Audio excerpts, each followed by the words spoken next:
Vamos mergulhar fundo na anatomia de uma invasão digital. Essa é uma daquelas histórias que mostram como a nossa vida online pode, de repente, ser transformada numa arma. E nesse caso, foi usada contra uma pessoa de forma brutal. Tudo começa com essa pergunta, que já dá um arrepio.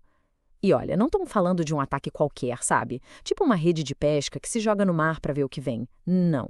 Aqui o negócio é muito mais pessoal. E por isso mesmo, bem mais perigoso. Essa é a grande questão na história da Rachel. Ela está prestes a descobrir do pior jeito possível que as portas e janelas digitais da nossa vida, bom, elas raramente estão tão seguras quanto a gente imagina. É aqui que tudo começa, com um momento que a princípio parece só um problema técnico, uma falha qualquer, mas que na verdade é o primeiro passo de um plano muito bem pensado para destruir a vida dela. Imagina só o choque. Uma foto antiga, bem íntima, uma coisa que ela achava que estava lá, enterrada no passado, de repente, volta à tona. E o pior de tudo, a foto foi enviada da própria conta dela, do Snapchat, fazendo parecer que foi ela mesma quem mandou. E dá uma olhada para quem a foto foi enviada. Não foi aleatório, de jeito nenhum. O ataque foi calculado para atingir as pessoas mais próximas, para isolar Rachel, para destruir completamente a rede de apoio dela e plantar a desconfiança bem onde ela mais precisava de ajuda. Ok, então vamos entender como é que isso foi possível. Como é que alguém conseguiu ter um controle tão absurdo sobre a vida digital da Rachel? O método usado foi o spear phishing. Sabe o phishing comum? É aquela rede de pesca que eu falei. O spear phishing não, é uma lança. É um ataque preciso, pesquisado, feito sob medida para uma única vítima. Ele usa informações pessoais para parecer totalmente legítimo, e é isso que o torna tão eficaz. O processo é quase cirúrgico. Primeiro, o stalker estuda a vida da vítima, seus medos, as pressões do dia a dia, a rotina. Depois, ele cria a isca perfeita. E aí, com um único clique, o controle é total. E essa foi a isca para Rachel. Pensa na cena, uma manhã caótica, ela está atrasada para o trabalho, preocupada com dinheiro e, de repente, recebe um e-mail que parece ser do RH do hospital onde ela trabalha. O assunto? Pagamento urgente. Parecia real, parecia importante. Ela clicou e, nesse momento, ela entregou as chaves do seu mundo.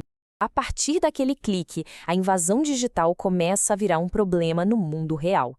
E as consequências são devastadoras e imediatas. E aqui, a gente vê a desconexão total entre o que a Rachel achava que estava acontecendo e a realidade. Ela só vê fragmentos, pedaços de que algo está errado, mas não consegue ligar os pontos. Ela está sendo ativamente manipulada, num tipo de gaslighting digital que a faz duvidar da própria sanidade. E olha só a velocidade com que tudo desmorona. Em menos de 12 horas, desde aquele clique no e-mail, o stalker consegue humilhá-la em público, destruir as amizades e acabar com o relacionamento dela. A vida dela foi desmantelada em um único dia. Com o mundo da Rachel em ruínas, a pergunta que fica é: quem faria uma coisa dessas? Quem a odiava tanto a ponto de orquestrar uma destruição tão completa? A lista de suspeitos parece até lógica, né? O namorado dela, Conrad, estava agindo de um jeito estranho, até violento. O amigo dele, o Pete, a desprezava abertamente.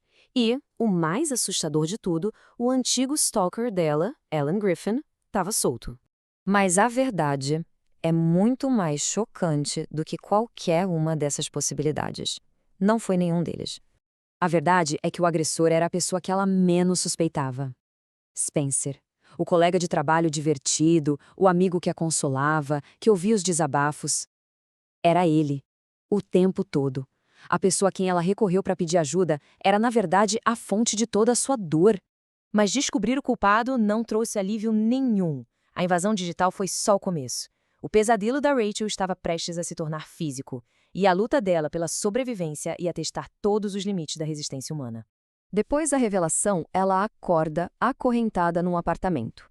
Por 6 dias, ela fica presa, com a chave da liberdade dela a poucos centímetros de distância, mas sempre, sempre fora de alcance. A vontade dela de viver era inacreditável. Num ato de desespero e coragem que é até difícil de imaginar, ela usou um caco de vidro para cortar a própria carne do calcanhar. Tudo para conseguir deslizar a algema e ter uma chance de escapar. Mas a fuga não foi o fim do sofrimento. A recuperação foi uma jornada longa, dolorosa.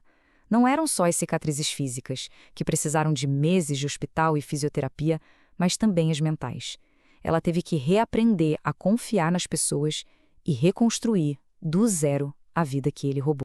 E a gente termina com essa reflexão. A história da Rachel é um lembrete sombrio de que, por trás das telas e dos perfis em quem a gente confia todo dia, as verdadeiras intenções podem estar perigosamente escondidas. Obrigado por acompanhar essa análise.